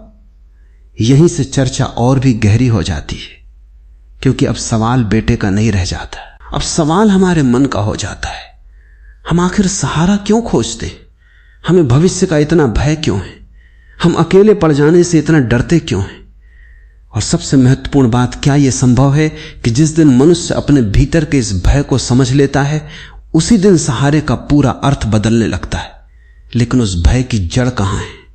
वो केवल बुढ़ापे में पैदा नहीं होती, उसकी शुरुआत तो बहुत पहले हो चुकी होती है। शायद तब से जब हम पहली बार अपने अस्तित्व को किसी दूसरे के सहारे से जोड़ना सीखते हैं, उसकी शुरुआत तो बहुत पहले हो चुकी होती है। शायद तब से जब हम पहली बार अपने अस्तित्व को किसी दूसरे के सहारे से जोड़ना सीखते हैं। एक छोटे बच्चे को देखिए, जब वो जन्म लेता है तब उसका पूरा संसार किसी और पर निर्भर होता है। उसे भूख लगे तो कोई और खिलाता है, उसे डर लगे तो कोई और संभालता है, उसे चलना हो तो कोई उंगली पकड़ाता है। धीरे धीरे उसके मन में एक गहरा संस्कार बनता है, सुरक्षा बाहर है, और यही संस्कार उम्र के साथ केवल अपना रूप बदलता रहता है। बचपन में माता पिता सुरक्षा बन जाते हैं, युवावस्था में मित्र, साथी, समाज या पैसा सुरक्षा बन जाता है, और वृद्धावस्था में अक्सर संतान सुरक्षा का प्रतीक बन जाती है। ध्यान दीजिए, वस्तुएं बदलती रहती हैं लेकिन मन का पैटर्न वही रहता है। मन हमेशा किसी न किसी सहारे को पकड़ना चाहता है। क्यों? क्योंकि उसे अनिश्चितता से डर लगता है। उसे यह स्वीकार करने में कठिनाई होती है कि जीवन पूरी तरह हमारे नियंत्रण में नहीं है, और यही वो सत्य है जिससे अधिकांश लोग जीवन भर बचते रहते हैं। एक बार एक वृद्ध व्यक्ति ने कहा था, मुझे अपने बेटे से शिकायत नहीं। यह सुनकर सामने वाला व्यक्ति चौंक गया, क्योंकि वर्षों से वो जानते थे कि बेटा मुश्किल से महीने में एक बार फोन करता है, मुलाकातें भी बहुत कम होती थी। फिर भी वृद्ध व्यक्ति ने कहा, शिकायत बेटे से नहीं है, शिकायत अपनी सोच से है। यह बहुत असामान्य उत्तर था। उन्होंने आगे कहा, मैंने अपने मन में एक तस्वीर बना ली थी। मुझे लगता था कि एक दिन मेरा बेटा मेरे पास बैठेगा, मेरी बातें सुनेगा, मेरे साथ समय बिताएगा, लेकिन वो तस्वीर मेरी थी, उसकी नहीं। अब जरा रुक कर इस बात को महसूस कीजिए। जीवन में हमारा अधिकांश दुख वास्तविकता से नहीं बल्कि उस कल्पना से पैदा होता है जिसे हम वास्तविकता मान बैठे होते हैं। हम लोगों को नहीं देखते, हम उनके बारे में बनाई हुई अपनी तस्वीरों को देखते, हम बच्चों को नहीं देखते, हम अपने सपनों का विस्तार देखते, हम रिश्तों को नहीं देखते, हम उनसे जुड़ी उम्मीदों को देखते हैं। और जब वास्तविक जीवन उन उम्मीदों से मेल नहीं खाता तब हमें लगता है कि दुनिया बदल गई है, जबकि कई बार दुनिया नहीं बदलती, केवल हमारी कल्पना टूटती है। और कल्पनाएं जब टूटती हैं तब दर्द बहुत गहरा होता है, क्योंकि कल्पनाओं में केवल विचार नहीं होते, उनमें वर्षों का भावनात्मक निवेश होता है, सैकड़ों त्याग होते हैं, हजारों उम्मीदें होती हैं, अनगिनत रातों की मेहनत होती है। इसलिए जब कोई माता पिता कहते हैं कि उन्हें बेटे से दुख मिला है, तो कई बार दुख केवल बेटे के व्यवहार से नहीं आता, दुख उस कहानी के टूटने से आता है जो उन्होंने वर्षों तक अपने भीतर संजो कर रखी थी। अब यहां एक और महत्वपूर्ण बात समझनी होगी, क्या हर बेटा अपने माता पिता का सहारा नहीं बनता? नहीं, ऐसा कहना भी गलत होगा। दुनिया में अनगिनत बेटे हैं जो अपने माता पिता के लिए सब कुछ करते हैं, उनकी सेवा करते हैं, उनकी देखभाल करते हैं, उनकी खुशी का ध्यान रखते हैं। लेकिन यहां प्रश्न किसी एक बेटे या किसी एक परिवार का नहीं है, प्रश्न उस मानसिकता का है जिसमें हम सहारे को एक निश्चित परिणाम मान लेते। यही भूल शुरू होती है, क्योंकि जीवन संभावना देता है, गारंटी नहीं। आप बीज बो सकते हैं लेकिन फल की गारंटी नहीं कर सकते। आप प्रेम दे सकते हैं लेकिन बदले में वैसा ही प्रेम मिलेगा, इसकी गारंटी नहीं कर सकते। आप बच्चों को अच्छे संस्कार दे सकते हैं लेकिन उनका जीवन किस दिशा में जाएगा इसकी गारंटी नहीं कर सकते। फिर भी मन गारंटी चाहता है, मन कहता है कुछ तो ऐसा हो जो निश्चित हो। लेकिन क्या आपने कभी गौर किया है कि जीवन बार हमें अनिश्चितता का पाठ पढ़ाता है? किसी का व्यवसाय अचानक बदल जाता है, किसी का स्वास्थ्य अचानक बदल जाता है, किसी का रिश्ता अचानक बदल जाता है, किसी का पूरा जीवन कुछ वर्षों में वैसा नहीं रहता जैसा पहले था। फिर भी हम एक बात को लेकर निश्चित रहना चाहते हैं कि हमारा भविष्य वैसा ही होगा जैसा हमने सोचा है। यही संघर्ष पैदा होता है और यही संघर्ष वृद्धावस्था में सबसे अधिक दिखाई देता है, क्योंकि उस समय मनुष्य के पास समय बहुत होता है, सोचने के लिए समय, याद करने के लिए समय, तुलना करने के लिए समय, और कभी कभी पछताने के लिए भी समय। वो बैठकर अपने जीवन को देखता है और फिर एक प्रश्न धीरे धीरे उसके भीतर उठने लगता है, क्या मैंने सचमुच जीवन जिया था या मैं केवल भविष्य के सहारे की तैयारी करता रहा? यह प्रश्न साधारण नहीं है, क्योंकि बहुत से लोग अपना पूरा वर्तमान उस भविष्य के लिए बलिदान कर देते हैं जो कभी उनके अनुसार आता ही नहीं। उन्होंने यात्रा नहीं की क्योंकि बच्चों के लिए बचत करनी थी, उन्होंने अपने शौक छोड़ दिए क्योंकि बच्चों की पढ़ाई जरूरी थी, उन्होंने मित्रों से दूरी बना ली क्योंकि परिवार ही सब कुछ था, उन्होंने स्वयं को भुला दिया क्योंकि उन्हें लगा कि एक दिन बच्चे ही उनकी दुनिया होंगे। लेकिन जब वो दिन आता है तब उन्हें पता चलता है कि बच्चों की भी अपनी दुनिया है, अपने संघर्ष है, अपनी जिम्मेदारियां हैं, अपनी दौड़ है, और तब पहली बार उन्हें अपने भीतर एक खाली कमरा दिखाई देता है, एक ऐसा कमरा जिसे उन्होंने वर्षों से खोला ही नहीं था। वो कमरा उनका अपना था, उनकी अपनी पहचान का, उनकी अपनी चेतना का, उनकी अपनी आंतरिक शक्ति का। और शायद सबसे बड़ा प्रश्न यही है, यदि किसी व्यक्ति ने पूरी जिंदगी अपने भीतर के उस कमरे को बंद रखा हो, यदि उसने स्वयं से रिश्ता बनाने के बजाय केवल बाहरी रिश्तों पर भरोसा किया हो, तो क्या केवल बेटा, बेटी, परिवार या कोई भी दूसरा व्यक्ति उस खालीपन को भर सकता है, या फिर उस खालीपन की प्रकृति ही कुछ और है? और उसे समझे बिना हम सहारे की पूरी चर्चा को कभी समझ ही नहीं सकते, और उसे समझे बिना हम सहारे की पूरी चर्चा को कभी समझ ही नहीं सकते। जरा एक दृश्य की कल्पना कीजिए, एक वृद्ध व्यक्ति अपने घर की बालकनी में बैठा है, सामने सड़क पर लोगों की भीड़ है, गाड़ियां आ जा रही हैं, दुनिया अपनी गति से चल रही है, लेकिन उसके भीतर समय जैसे धीमा पड़ गया है। वो बार बार फोन की ओर देखता है, शायद बेटे का फोन आए, शायद कोई संदेश आए, शायद कोई पूछे कि आप कैसे हैं। और जब घंटों बीत जाते हैं तब उसके भीतर एक अजीब सी चुप्पी उतरने लगती है। अब यहां एक बात बहुत ध्यान देने की है, दर्द केवल फोन न आने का नहीं है, दर्द उस एहसास का है कि शायद अब मैं किसी की प्राथमिकता नहीं हूं। और मनुष्य के लिए यह एहसास बहुत भारी होता है, क्योंकि पूरी जिंदगी उसने स्वयं को किसी न किसी भूमिका में देखा होता है, किसी का पिता, किसी का पति, किसी का कमाने वाला, किसी का मार्गदर्शक, किसी का संरक्षक। लेकिन जैसे जैसे उम्र बढ़ती है ये भूमिकाएं धीरे धीरे कम होने लगती हैं, और तब पहली बार व्यक्ति का सामना स्वयं से होता है। अब वो कौन है? यदि उससे उसकी भूमिका छीन ली जाए, तो यदि उससे उसकी पहचान छीन ली जाए, तो यदि उससे उसका महत्व छीन लिया जाए, तो क्या बचता है? यहीं से आध्यात्मिक यात्रा का वास्तविक द्वार खुलता है। लेकिन अधिकांश लोग उस द्वार तक पहुंचकर वापस लौट जाते हैं, क्योंकि उन्होंने पूरी जिंदगी बाहर की दुनिया को समझने में बिताई होती है, भीतर की दुनिया को नहीं। उन्होंने लोगों को पढ़ा होता है, स्वयं को नहीं। उन्होंने रिश्तों को संभाला होता है, अपने मन को नहीं। और यही कारण है कि वृद्धावस्था कई लोगों के लिए केवल उम्र का पड़ाव नहीं बनती, वो एक दर्पण बन जाती है, एक ऐसा दर्पण जिसमें व्यक्ति पहली बार अपनी पूरी जिंदगी को साफ साफ देखता है। वो देखता है कि उसने कहां प्रेम किया था और कहां अपेक्षा पाल ली थी। वो देखता है कि कहां त्याग था और कहां छिपा हुआ सौदा था। वो देखता है कि कहां स्नेह था और कहां भविष्य की सुरक्षा पाने की इच्छा थी। और यह देखना आसान नहीं होता, क्योंकि मन स्वयं के बारे में सच सुनना पसंद नहीं करता। मन हमेशा यह मानना चाहता है कि गलती बाहर है। बेटा बदल गया, समाज बदल गया, समय बदल गया, नई पीढ़ी बदल गई, लेकिन कभी कभी जीवन धीरे से पूछता है, क्या केवल वही बदले हैं या कुछ भ्रम भी टूटे? यही प्रश्न भीतर बेचैनी पैदा करता है, क्योंकि यदि समस्या केवल बाहर होती तो समाधान भी बाहर मिल जाता। लेकिन यदि समस्या का एक हिस्सा भीतर है तो फिर यात्रा की दिशा बदलनी पड़ती है, और यही वो मोड़ है जहां बहुत कम लोग पहुंच पाते हैं। आपने देखा होगा, दो बुजुर्ग एक जैसी परिस्थितियों में रहते हैं, दोनों के बेटे दूर हैं, दोनों अकेले हैं, दोनों की उम्र लगभग समान है, लेकिन एक व्यक्ति दुख में डूबा रहता है, दूसरा शांत रहता है। ऐसा क्यों?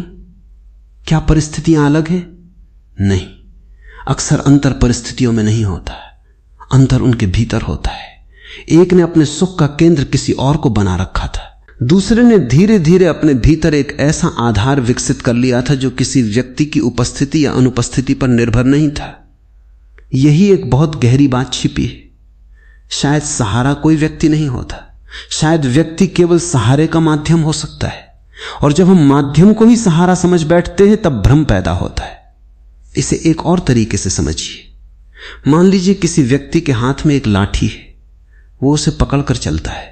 लाठी उपयोगी है, महत्वपूर्ण है, सहायक है, लेकिन यदि वो ये मान बैठे कि उसकी पूरी शक्ति उसी लाठी में है, तब क्या होगा? एक दिन लाठी टूटेगी और वो स्वयं को असहाय महसूस करेगा, जबकि वास्तविक शक्ति उसके पैरों में थी, लाठी केवल सहायक थी। ठीक यही बात रिश्तों पर भी लागू होती है। बेटा महत्वपूर्ण हो सकता है, बहुत बड़ा सहारा हो सकता है, आशीर्वाद हो सकता है, लेकिन यदि किसी व्यक्ति ने अपनी पूरी मानसिक शक्ति, अपनी पूरी भावनात्मक स्थिरता और अपने पूरे जीवन का अर्थ केवल उसी पर टिका दिया हो, तब खतरा शुरू हो जाता है। क्योंकि जीवन में कोई भी व्यक्ति स्थायी नहीं है, न बेटा, न बेटी, न मित्र, न जीवन साथी, न स्वयं ये शरीर।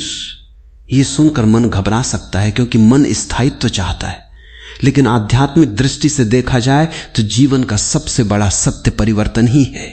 जो आज है वो कल बदल जाएगा, जो पास है वो दूर जा सकता है, जो दूर है वो पास आ सकता है, जो निश्चित लगता है वो अनिश्चित हो सकता है, और जो असंभव लगता है वो अचानक संभव हो सकता है।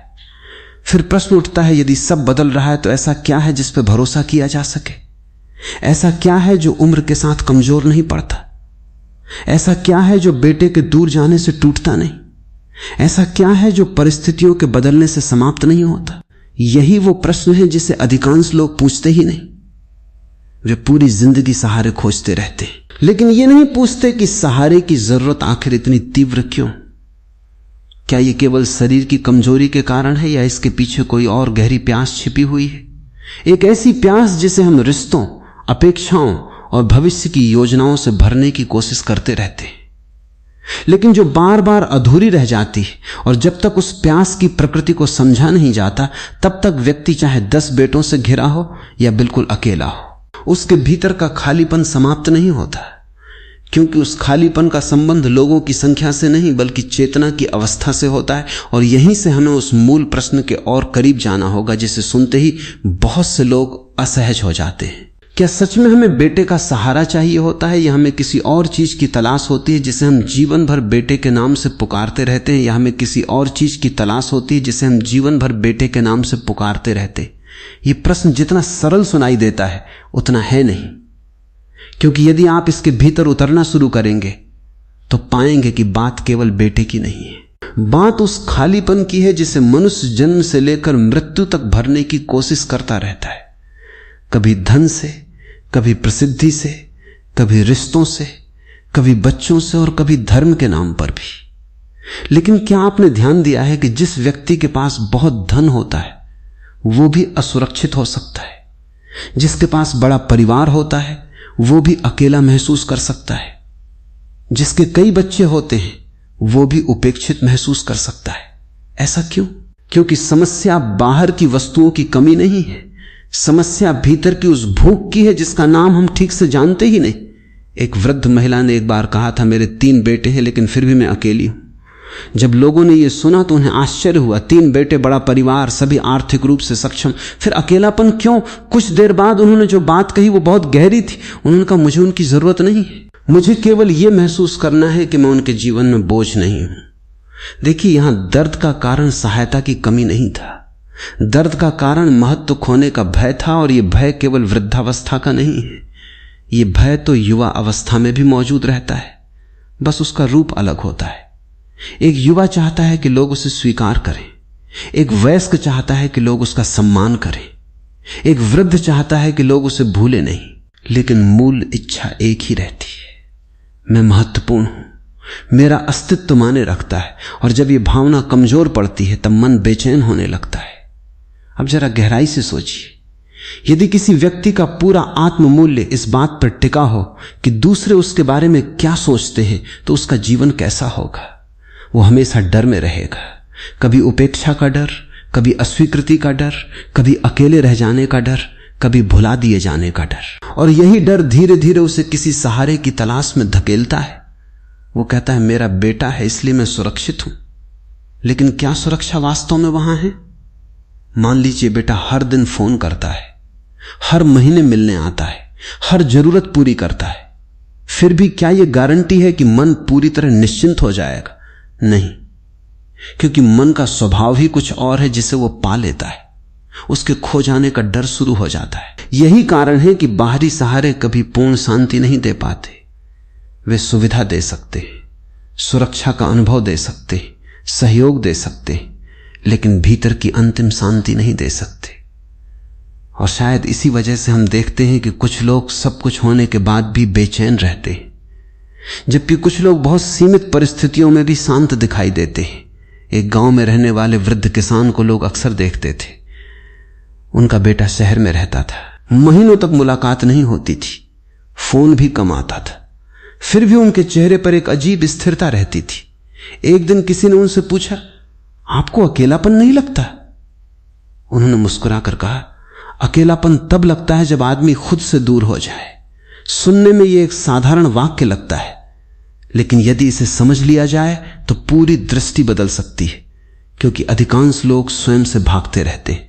जब तक परिवार है वे परिवार में खोए रहते, जब तक काम है काम में खोए रहते, जब तक जिम्मेदारियां हैं जिम्मेदारियों में खोए रहते हैं। लेकिन जब उम्र बढ़ती है और ये सब धीरे धीरे कम होने लगता है, तब पहली बार उन्हें अपने भीतर की आवाज सुनाई देने लगती है। और अक्सर वही आवाज उन्हें असहज कर देती है, क्योंकि वो पूछती है, तुमने पूरी जिंदगी सबको जाना, क्या कभी स्वयं को भी जाना? तुमने सबके लिए समय निकाला? क्या कभी अपने भीतर उतरने का समय निकाला? तुमने बच्चों का भविष्य बनाया? क्या अपना आंतरिक आधार भी बनाया? और यहीं बहुत से लोग मौन हो जाते हैं, क्योंकि वे महसूस करते हैं कि उन्होंने जीवन की एक महत्वपूर्ण दिशा को कभी देखा ही नहीं। उन्होंने ये मान लिया था कि रिश्ते ही पर्याप्त थे, परिवार ही पर्याप्त है, बेटा ही पर्याप्त है।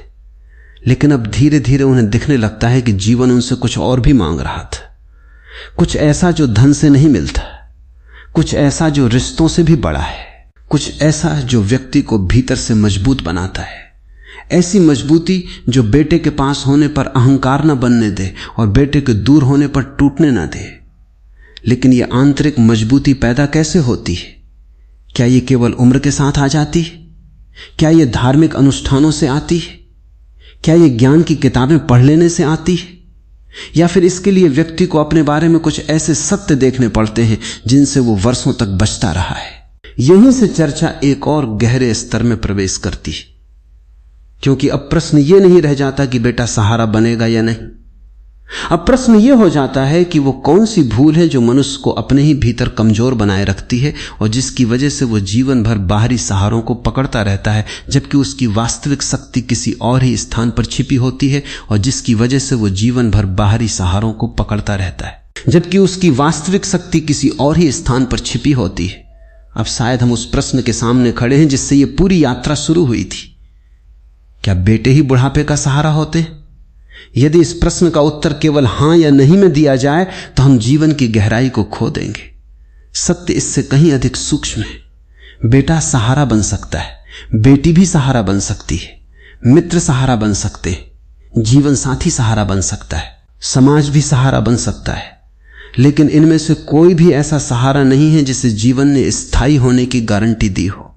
यही वो सत्य है जिसे स्वीकार करने में मन को सबसे अधिक कठिनाई होती है। हम चाहते हैं कि कोई व्यक्ति हमेशा हमारे अनुसार रहे, हमारी जरूरतों को समझिए, हमारी अपेक्षाओं को पूरा करे, हमारे अकेलेपन को भर दे। लेकिन कोई भी मनुष्य किसी दूसरे मनुष्य के भीतर की रिक्तता को पूरी तरह नहीं भर सकता, क्योंकि वो रिक्तता मूल रूप से रिश्तों की नहीं, चेतना की होती है। यही जीवन का एक बड़ा भ्रम टूटता है। हम सोचते हैं कि हमें सहारे की आवश्यकता है, लेकिन वास्तव में हमें भीतर स्थिर होने की आवश्यकता है। जब भीतर स्थिरता नहीं होती तब व्यक्ति 100 लोगों के बीच भी असुरक्षित रहता है, और जब भीतर स्थिरता आ जाती है तब सीमित साधनों में भी वो गरिमा और शांति के साथ जी सकता है। इसका अर्थ यह नहीं कि परिवार महत्वहीन है, इसका अर्थ यह नहीं कि बच्चों से प्रेम न किया जाए या उनसे कोई संबंध न रखा जाए, बिल्कुल नहीं। प्रेम जीवन की सबसे सुंदर शक्तियों में से एक है, लेकिन प्रेम और निर्भरता में अंतर है। प्रेम मुक्त करता है, निर्भरता बांधती है। प्रेम देता है, निर्भरता हिसाब रखती है। प्रेम आशीर्वाद बनता है, निर्भरता अपेक्षा बन जाती है। और जहां अपेक्षा बहुत गहरी हो जाती है वहां दुख का जन्म लगभग निश्चित हो जाता है। इसलिए शायद बुद्धिमानी यह नहीं कि हम अपने बच्चों से उम्मीद करना छोड़ दें। बुद्धिमानी यह है कि हम अपनी पूरी जिंदगी का भार केवल उन्हीं पर ना रख दें। उन्हें प्रेम दें, संस्कार दें, सम्मान दें, लेकिन साथ ही अपने भीतर भी एक ऐसा आधार बनाएं जो किसी व्यक्ति की उपस्थिति पर निर्भर ना हो। मित्रता बनाए रखें, समाज से जुड़े रहें, अपने शौक जीवित रखें, सीखना बंद ना करें, अपने शरीर का ध्यान रखें और सबसे महत्वपूर्ण स्वयं के साथ संबंध बनाना सीखें। क्योंकि अंततः बुढ़ापे का सबसे बड़ा सहारा केवल वो व्यक्ति नहीं होता जो आपके पास बैठा है। सबसे बड़ा सहारा वो मन होता है जिसने जीवन को समझ लिया है। वो चेतना होती है जिसने स्वीकार कर लिया है कि परिवर्तन जीवन का नियम है। वो हृदय होता है जिसने प्रेम करना सीखा है लेकिन पकड़कर रखना नहीं। वो दृष्टि होती है जो बच्चों को अपनी संपत्ति नहीं बल्कि जीवन के यात्री के रूप में देखती है। और तब एक अद्भुत परिवर्तन होता है। बेटा पास हो तो कृतज्ञता होती, दूर हो तो शिकायत नहीं होती, मदद मिले तो आनंद होता है, न मिले तो आत्मसम्मान बना रहता है। क्योंकि व्यक्ति जान चुका होता है कि उसका अस्तित्व किसी एक रिश्ते पर टिका नहीं है, वो भीतर से खड़ा है। और जो व्यक्ति भीतर से खड़ा हो जाता है उसके लिए दुनिया के सारे रिश्ते बोझ नहीं वरदान बन जाते हैं। इसलिए यदि कोई पूछे कि बुढ़ापे का सहारा कौन है, तो शायद सबसे सच्चा उत्तर यह होगा, बेटे सहारा बन सकते हैं। और यह एक सुंदर बात है। लेकिन सबसे विश्वसनीय सहारा व आंतरिक परिपक्वता है जिसे कोई छीन नहीं सकता। जिस दिन मनुष्य इस सत्य को समझ लेता है उस दिन उसका भय कम होने लगता है, उसकी अपेक्षाएं हल्की होने लगती हैं, उसका प्रेम शुद्ध होने लगता है। और वो पहली बार यह अनुभव करता है कि जीवन का उद्देश्य केवल सहारा ढूंढना नहीं था, बल्कि स्वयं ऐसा बनना था कि परिस्थितियां बदलें, लोग बदलें, समय बदल जाएं, फिर भी भीतर की शांति बनी रहे। यही समझ वृद्धावस्था को भय का समय नहीं बल्कि ज्ञान का समय बना सकती है। और शायद यही वो विरासत है जो किसी भी माता पिता की सबसे बड़ी संपत्ति बन सकती है, न केवल अपने बच्चों के लिए बल्कि स्वयं अपने जीवन के लिए। क्या आपने कभी रात के किसी शांत क्षण में यह सोचकर डर महसूस किया है कि एक दिन उम्र ढल जाएगी, शरीर पहले जैसा साथ नहीं देगा, कदम धीमे पड़ जाएंगे और तब आपके पास कौन होगा? शायद आपने अपने आसपास अनगिनत बार एक वाक्य सुना होगा, बेटा है ना बुढ़ापे का सहारा बन जाएगा। इतनी बार सुना है कि अब यह वाक्य सच से भी बड़ा सच लगने लगा है। लेकिन क्या आपने कभी रुककर खुद से पूछा है कि आखिर यह विश्वास पैदा कैसे हुआ? और उससे भी बड़ा सवाल, क्या यह विश्वास वास्तव में सच है या यह केवल एक ऐसी धारणा है जिसे पीढ़ियों से बिना जांचे परखे आगे बढ़ाया जाता रहा है? जरा अपने जीवन पर नजर डालिए। जब कोई व्यक्ति युवा होता है तब वो भविष्य के लिए योजनाएं बनाता है, घर बनाता है, जमीन खरीदता है, बचत करता है, रिश्ते बनाता है। लेकिन इन सब के बीच उसके मन में एक और अदृश्य निवेश चलता रहता है। वो अपने बच्चों में निवेश करता है। वो सोचता है आज मैं इनके लिए मेहनत कर रहा हूं, कल ये मेरे लिए खड़े होंगे। यहीं से एक बहुत गहरी मनोवैज्ञानिक कहानी शुरू होती है। ध्यान से देखिए। अक्सर माता पिता अपने बच्चों को केवल प्यार नहीं देते, वे उनके भीतर अपना भविष्य भी देखने लगते हैं। बेटे का जन्म होते ही कई लोगों के चेहरे पर जो संतोष दिखाई देता है वो केवल पिता बनने या मां बनने की खुशी नहीं होती, उसके पीछे एक और भावना छिपी होती है, एक सुरक्षा की भावना, एक आश्वासन, एक कल्पना कि अब बुढ़ापा अकेला नहीं होगा। लेकिन जीवन की सबसे बड़ी विडंबना यही है कि जो बातें हमें सबसे ज्यादा निश्चित लगती हैं अक्सर वही सबसे ज्यादा अनिश्चित निकलती हैं। आपने भी ऐसे परिवार देखे होंगे। माता पिता ने अपनी पूरी जिंदगी बेटे के लिए खपा दी, अपनी इच्छाएं छोड़ी, अपने सपनों को रोका, अपनी जरूरतों को पीछे रखा। लेकिन जब उम्र ढली तब वही बेटा हजारों किलोमीटर दूर किसी दूसरे शहर या दूसरे देश में बस गया। अब यहां एक दिलचस्प प्रश्न पैदा होता है, क्या बेटा बदल गया या फिर हमारी अपेक्षा वास्तविकता से बड़ी थी? जरा सोचिए। जब एक छोटा बच्चा चलना सीखता है तो माता पिता उसे स्वतंत्र बनाना चाहते हैं। वो गिरता है, संभलता है, आगे बढ़ता है। वे चाहते हैं कि वो अपने पैरों पर खड़ा हो। लेकिन जैसे जैसे समय बीतता है वही माता पिता अनजाने में उसके जीवन से एक उम्मीद जोड़ लेते हैं, जब हम कमजोर होंगे तब ये हमारे लिए खड़ा होगा। यानी जिस स्वतंत्रता को उन्होंने स्वयं जन्म दिया था, एक दिन उसी स्वतंत्रता से उन्हें डर लगने लगता है। क्यों? क्योंकि मनुष्य का मन बहुत विचित्र है। वो प्रेम और अपेक्षा के बीच का अंतर अक्सर भूल जाता है। जहां प्रेम होता है वहां देने की खुशी होती है, जहां अपेक्षा होती है वहां लौट कर पाने की प्रतीक्षा होती है।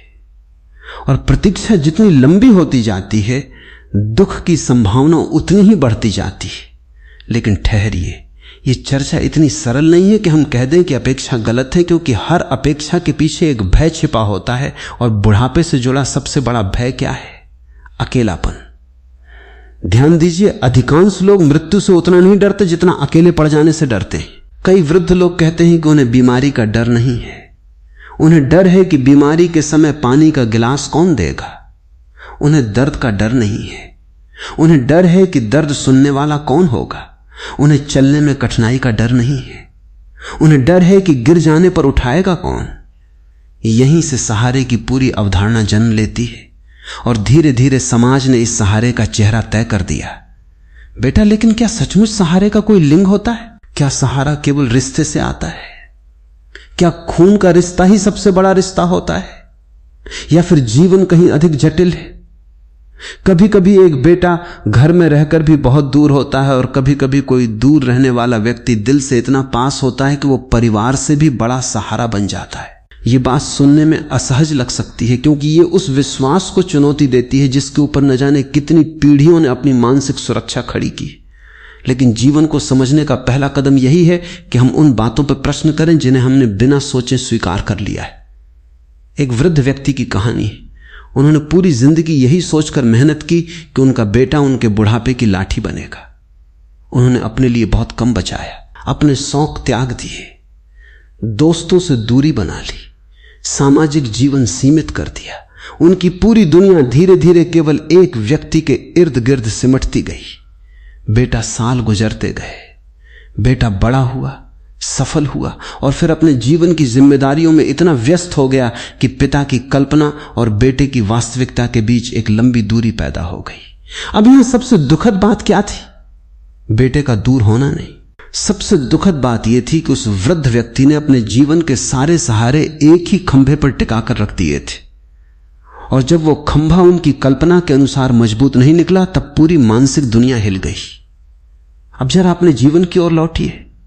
क्या कहीं ऐसा तो नहीं कि आपने भी अपने मन के भीतर कोई अदृश्य खंभा खड़ा कर रखा है? क्या कहीं ऐसा तो नहीं कि आप भी भविष्य की सुरक्षा को किसी एक व्यक्ति से जोड़कर देख रहे हैं, और यदि वो व्यक्ति आपकी उम्मीदों के अनुसार ना चला, तो यदि उसके जीवन की दिशा आपकी कल्पना से अलग निकली, तो यदि उसने आपको छोड़ने का निर्णय नहीं लिया, फिर भी परिस्थितियां उसे दूर ले गईं, तो तब क्या होगा? यहीं से एक और गहरा प्रश्न जन्म लेता है। शायद बुढ़ापे का सबसे बड़ा संकट शरीर की कमजोरी नहीं होता। शायद सबसे बड़ा संकट उन कल्पनाओं का टूटना होता है जिन पर हमने अपनी पूरी भावनात्मक दुनिया खड़ी कर रखी होती है।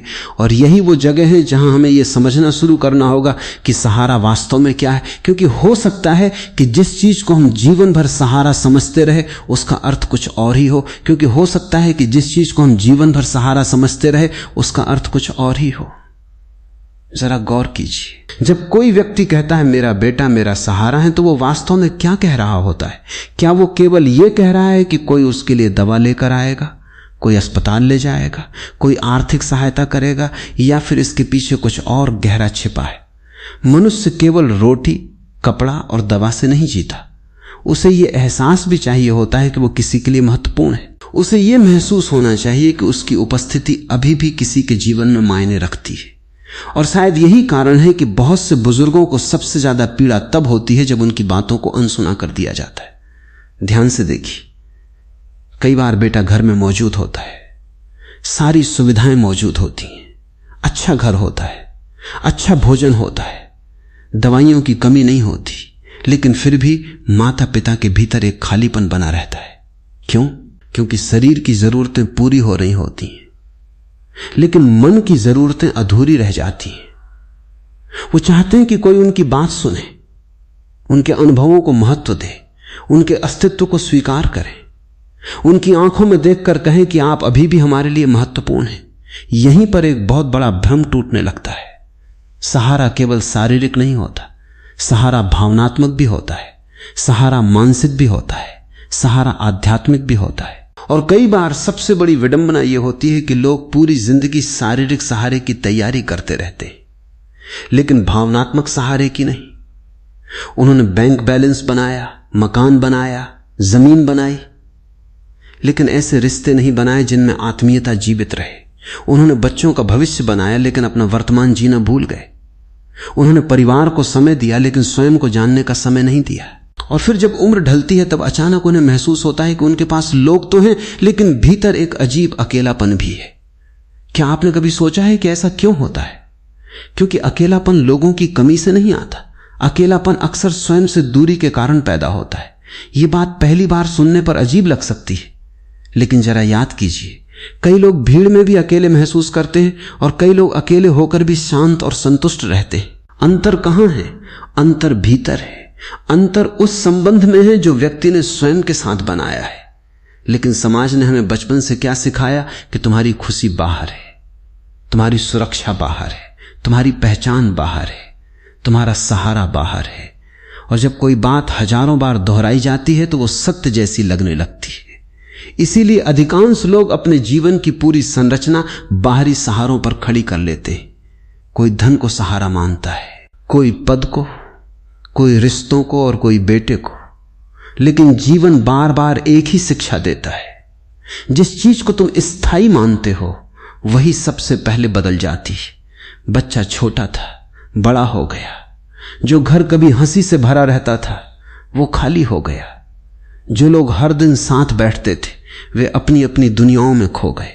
जो शरीर कभी पहाड़ जैसा मजबूत था वो धीरे धीरे थकने लगा। सब बदल गया। और यदि सब बदल रहा है तो फिर हम किस आधार पर यह मान लेते हैं कि कोई एक व्यक्ति जीवन भर हमारे लिए वैसा ही रहेगा जैसा हम चाहते हैं? यही प्रश्न असुविधाजनक है। यही प्रश्न बेचैन करता है, क्योंकि यह हमारी सबसे पुरानी मान्यताओं को छूता है। लेकिन जीवन की गहराई में उतरने के लिए इन प्रश्नों से भागा नहीं जा सकता।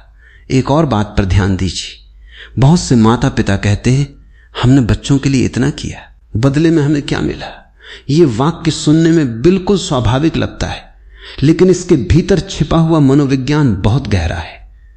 जब भी मन हमने इतना किया गिनाना शुरू करता है, वहां कहीं ना कहीं लेन देन की भावना प्रवेश कर चुकी होती है। हो सकता है व्यक्ति स्वयं इसे स्वीकार न करे, हो सकता है वो इसे प्रेम का नाम दे, लेकिन भीतर कहीं एक अदृश्य हिसाब किताब चल रहा होता है। मैंने इतना दिया, मुझे इतना मिलना चाहिए। मैंने इतना त्याग किया, मुझे इतना सम्मान मिलना चाहिए। मैंने इतना सहारा दिया, अब मुझे सहारा मिलना चाहिए। और यहीं से दुख का बीज जन्म लेता है, क्योंकि जीवन कोई व्यापार नहीं, रिश्ते कोई अनुबंध नहीं, और बच्चे कोई भविष्य निधि नहीं। ये सुनकर कुछ लोगों को कठोर लग सकता है, लेकिन जरा शांत होकर सोचिए, क्या किसी बच्चे ने जन्म लेते समय यह वादा किया था कि वो आपके बुढ़ापे का सहारा बनेगा? नहीं, वो तो अपने जीवन की यात्रा लेकर आया था, अपने सपनों के साथ, अपनी चुनौतियों के साथ, अपने कर्मों के साथ। फिर ये अपेक्षा कहां से आई? और यदि ये अपेक्षा हमारी अपनी बनाई हुई है तो क्या संभव है कि हमारी पीड़ा का एक हिस्सा भी उसी अपेक्षा से पैदा हो रहा हो? यहीं से चर्चा और भी गहरी हो जाती है, क्योंकि अब सवाल बेटे का नहीं रह जाता, अब सवाल हमारे मन का हो जाता है। हम आखिर सहारा क्यों खोजते? हमें भविष्य का इतना भय क्यों है? हम अकेले पड़ जाने से इतना डरते क्यों हैं? और सबसे महत्वपूर्ण बात, क्या यह संभव है कि जिस दिन मनुष्य अपने भीतर के इस भय को समझ लेता है उसी दिन सहारे का पूरा अर्थ बदलने लगता है? लेकिन उस भय की जड़ कहां है? वो केवल बुढ़ापे में पैदा नहीं होती, उसकी शुरुआत तो बहुत पहले हो चुकी होती है। शायद तब से जब हम पहली बार अपने अस्तित्व को किसी दूसरे के सहारे से जोड़ना सीखते हैं, उसकी शुरुआत तो बहुत पहले हो चुकी होती है। शायद तब से जब हम पहली बार अपने अस्तित्व को किसी दूसरे के सहारे से जोड़ना सीखते हैं। एक छोटे बच्चे को देखिए, जब वो जन्म लेता है तब उसका पूरा संसार किसी और पर निर्भर होता है। उसे भूख लगे तो कोई और खिलाता है, उसे डर लगे तो कोई और संभालता है, उसे चलना हो तो कोई उंगली पकड़ाता है। धीरे धीरे उसके मन में एक गहरा संस्कार बनता है, सुरक्षा बाहर है।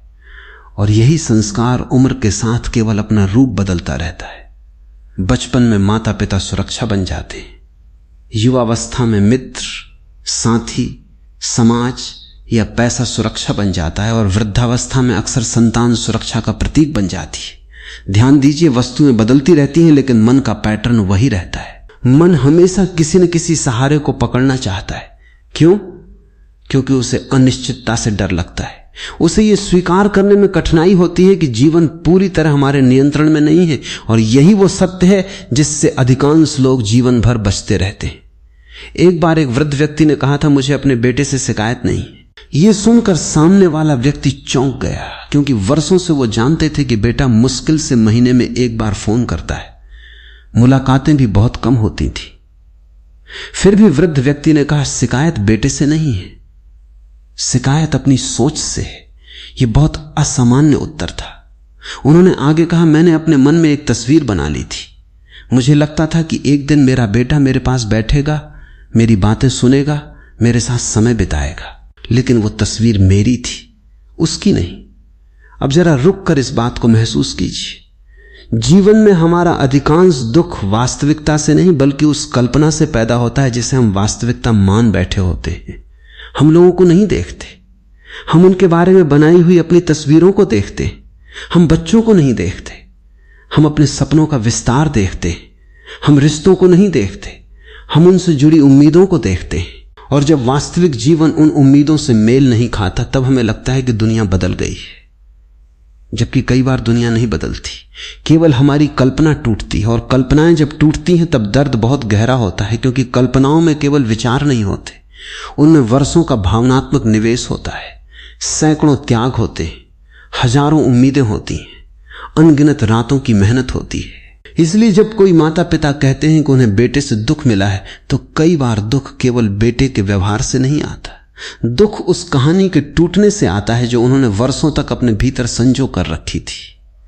अब यहां एक और महत्वपूर्ण बात समझनी होगी। क्या हर बेटा अपने माता पिता का सहारा नहीं बनता? नहीं, ऐसा कहना भी गलत होगा।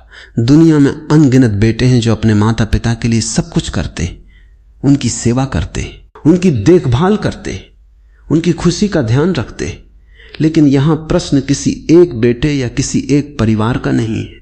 प्रश्न उस मानसिकता का है जिसमें हम सहारे को एक निश्चित परिणाम मान लेते। यही भूल शुरू होती है, क्योंकि जीवन संभावना देता है, गारंटी नहीं। आप बीज बो सकते हैं लेकिन फल की गारंटी नहीं कर सकते। आप प्रेम दे सकते हैं लेकिन बदले में वैसा ही प्रेम मिलेगा, इसकी गारंटी नहीं कर सकते। आप बच्चों को अच्छे संस्कार दे सकते हैं लेकिन उनका जीवन किस दिशा में जाएगा इसकी गारंटी नहीं कर सकते। फिर भी मन गारंटी चाहता है। मन कहता है कुछ तो ऐसा हो जो निश्चित हो। लेकिन क्या आपने कभी गौर किया है कि जीवन बार हमें अनिश्चितता का पाठ पढ़ाता है? किसी का व्यवसाय अचानक बदल जाता है, किसी का स्वास्थ्य अचानक बदल जाता है, किसी का रिश्ता अचानक बदल जाता है, किसी का पूरा जीवन कुछ वर्षों में वैसा नहीं रहता जैसा पहले था। फिर भी हम एक बात को लेकर निश्चित रहना चाहते हैं कि हमारा भविष्य वैसा ही होगा जैसा हमने सोचा है। यही संघर्ष पैदा होता है और यही संघर्ष वृद्धावस्था में सबसे अधिक दिखाई देता है, क्योंकि उस समय मनुष्य के पास समय बहुत होता है, सोचने के लिए समय, याद करने के लिए समय, तुलना करने के लिए समय, और कभी कभी पछताने के लिए भी समय। वो बैठकर अपने जीवन को देखता है और फिर एक प्रश्न धीरे धीरे उसके भीतर उठने लगता है, क्या मैंने सचमुच जीवन जिया था या मैं केवल भविष्य के सहारे की तैयारी करता रहा? यह प्रश्न साधारण नहीं है, क्योंकि बहुत से लोग अपना पूरा वर्तमान उस भविष्य के लिए बलिदान कर देते हैं जो कभी उनके अनुसार आता ही नहीं। उन्होंने यात्रा नहीं की क्योंकि बच्चों के लिए बचत करनी थी।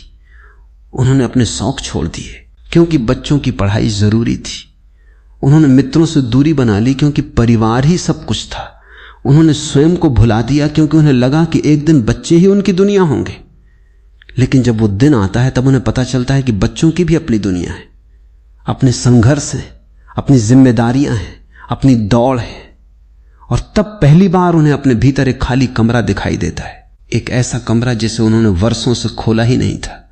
वो कमरा उनका अपना था, उनकी अपनी पहचान का, उनकी अपनी चेतना का, उनकी अपनी आंतरिक शक्ति का। और शायद सबसे बड़ा प्रश्न यही है, यदि किसी व्यक्ति ने पूरी जिंदगी अपने भीतर के उस कमरे को बंद रखा हो, यदि उसने स्वयं से रिश्ता बनाने के बजाय केवल बाहरी रिश्तों पर भरोसा किया हो, तो क्या केवल बेटा, बेटी, परिवार या कोई भी दूसरा व्यक्ति उस खालीपन को भर सकता है, या फिर उस खालीपन की प्रकृति ही कुछ और है? और उसे समझे बिना हम सहारे की पूरी चर्चा को कभी समझ ही नहीं सकते, और उसे समझे बिना हम सहारे की पूरी चर्चा को कभी समझ ही नहीं सकते। जरा एक दृश्य की कल्पना कीजिए। एक वृद्ध व्यक्ति अपने घर की बालकनी में बैठा है, सामने सड़क पर लोगों की भीड़ है, गाड़ियां आ जा रही हैं, दुनिया अपनी गति से चल रही है, लेकिन उसके भीतर समय जैसे धीमा पड़ गया है। वो बार बार फोन की ओर देखता है, शायद बेटे का फोन आए, शायद कोई संदेश आए, शायद कोई पूछे कि आप कैसे हैं। और जब घंटों बीत जाते हैं तब उसके भीतर एक अजीब सी चुप्पी उतरने लगती है। अब यहां एक बात बहुत ध्यान देने की है, दर्द केवल फोन न आने का नहीं है, दर्द उस एहसास का है कि शायद अब मैं किसी की प्राथमिकता नहीं हूं।